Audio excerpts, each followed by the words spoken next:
సౌనక మహర్షి ప్రశ్నలను విని సూత మహర్షి ముఖంలో సంతృప్తి వెలుగులు మెరిశాయి. ఆయన సౌమ్యంగా గంభీర స్వరంతో ఇలా పలికారు: ఓ మహర్షులలో శ్రేష్ఠుడైన సౌనక, నీవు నిజంగా ధన్యుడవు. ఎందుకంటే పురాణ కథలను వినాలనే ఆత్మీయ తపన నీ హృదయంలో ఉద్భవించింది.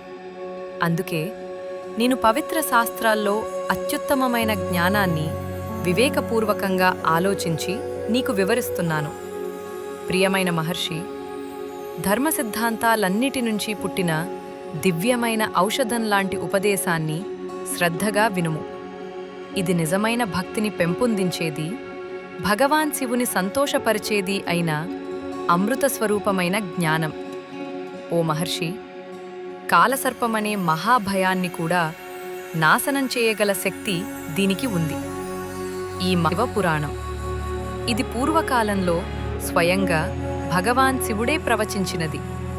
కలియుగంలో ఉన్న ప్రజల హితార్థం గురుదేవుడు వ్యాసమహర్షి సనత్కుమార మహర్షి ఉపదేశాన్ని స్వీకరించి అత్యంత ఆదరంతో ఈ శివపురాణాన్ని సంక్షిప్త రూపంలో రచించాడు.